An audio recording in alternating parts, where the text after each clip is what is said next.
यह विधाता की लीला ही थी कि लुम्बिनी में जन्म लेने वाले बुद्ध को काशी में धर्म प्रवर्तन करना पड़ा। त्रिपिटक तथा जातकों से काशी के तत्कालीन राजनैतिक महत्व की सहज ही कल्पना हो जाती है।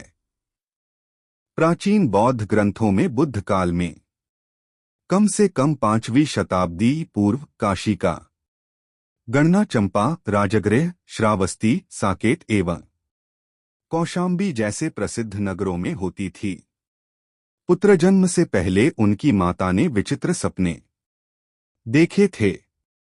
पिता शुद्धोदन ने 8 भविष्य वक्ताओं से उनका अर्थ पूछा तो सभी ने कहा कि महामाया को अद्भुत पुत्र रत्न की प्राप्ति होगी। यदि वह घर में रहा तो चक्रवर्ती सम्राट बनेगा और यदि उसने गृहत्याग किया तो सन्यासी बन जाएगा और अपने ज्ञान के प्रकाश से समस्त विश्व को आलोकित कर देगा। शुद्धोदन ने सिद्धार्थ को चक्रवर्ती सम्राट बनाना चाहा। उसमें क्षत्रियोचित गुण उत्पन्न करने के लिए समुचित शिक्षा का प्रबंध किया, किंतु सिद्धार्थ सदा किसी चिंता में डूबा दिखाई देता था। अंत में पिता ने उसे विवाह बंधन में बांध दिया। एक दिन जब सिद्धार्थ रथ पर शहर भ्रमण के लिए निकले थे तो उन्होंने मार्ग में जो कुछ भी देखा उसने उनके जीवन की दिशा ही बदल डाली। एक बार एक दुर्बल बुद्ध व्यक्ति को, एक बार एक रोगी को और एक बार एक शव को देखकर वे संसार से और भी अधिक विरक्त तथा उदासीन हो गए। पर एक अन्य अवसर पर उन्होंने एक प्रसन्नचित्त सन्यासी को देखा। उसके चेहरे पर शांति और तेज की अपूर्व चमक विराजमान थी। सिद्धार्थ उस दृश्य को देखकर अत्यधिक प्रभावित हुए।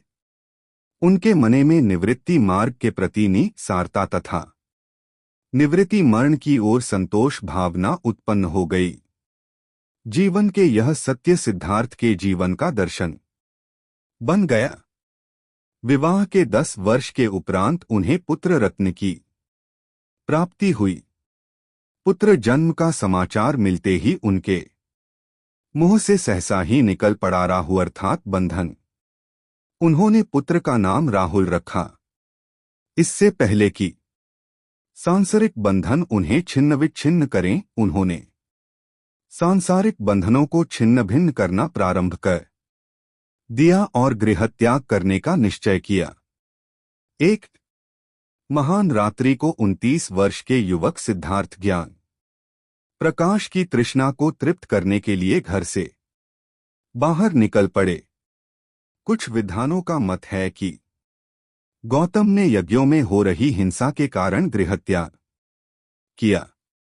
कुछ अन्य विद्वानों के अनुसार गौतम ने दूसरों के दुख को न सह सकने के कारण घर छोड़ था। गृहत्याग के बाद सिद्धार्थ ज्ञान की खोज में भटकने लगे। बिंबिसार, उदरक, आलार, कालांग नामक सांख्योपदेशकों में मिलकर वे उरुवेला की रमणीय वनस्थली में जा पहुंचे। वहां उन्हें कौडिल्य आदि 5 साधक मिले। उन्होंने ज्ञान प्राप्ति के लिए घोर साधना प्रारंभ कर दी, किंतु उसमें असफल होने पर वे गया के निकट एक वटवृक्ष के नीचे आसन लगाकर बैठ गए और निश्चय कर लिया कि भले ही प्राण निकल जाए, मैं तब तक समाधिस्थ रहूंगा जब तक ज्ञान न प्राप्त कर लूं।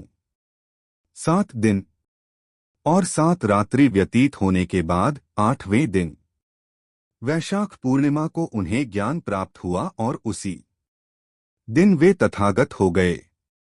जिस वृक्ष के नीचे उन्हें ज्ञान प्राप्त हुआ वह आज भी बोधिवृक्ष के नाम से विख्यात है। ज्ञान प्राप्ति के समय उनकी अवस्था 35 वर्ष थी। ज्ञान प्राप्ति के बाद तपस्सु तथा कालिक नामक 2 शूद्र उनके पास आए। महात्मा बुद्ध ने उन्हें ज्ञान दिया और बौद्ध धर्म का प्रथम अनुयायी बनाया। बोधगया से चलकर वे सारनाथ पहुंचे तथा वहां अपने पूर्वकाल के 5 साथियों को उपदेश देकर अपना शिष्य बना दिया। बौद्ध परंपरा में यह उपदेश धर्मचक्र प्रवर्तन नाम से विख्यात है। महात्मा बुद्ध ने कहा कि इन 2 अतियों से बचना चाहिए। एक, कामसुखों में अधिक लिप्त होना तथा 2, शरीर से कठोर साधना करना। उन्हें छोड़कर जो मध्यम मार्ग मैंने खोजा है उसका सेवन करना चाहिए। विनय पिटक 1:10। यही धर्मचक्र प्रवर्तन के रूप में पहला उपदेश था। अपने 5 अनुयायियों के साथ वे वाराणसी पहुंचे। यहां उन्होंने एक श्रेष्ठ पुत्र को अपना अनुयायी बनाया तथा पूर्ण रूप से धर्म प्रवर्तन में जुट गए। अब तक उत्तर भारत में इनका काफी नाम हो गया था और अनेक अनुयायी बन गए थे। कई बाद महाराज शुद्धोदन ने इन्हें देखने के लिए कपिलवस्तु बुलवाना चाहा, लेकिन जो भी इन्हें बुलाने आता वह स्वयं इनके उपदेश सुनकर इनका अनुयायी बना जाता था। इनके शिष्य घूम घूम कर इनका प्रचार करते थे। इनके धर्म का इनके जीवन काल में ही काफी प्रचार हो गया था, क्योंकि उन दिनों कर्मकांड को जोर काफी बढ़ चुका था और पशुओं की हत्या बड़ी संख्या में हो रही थी।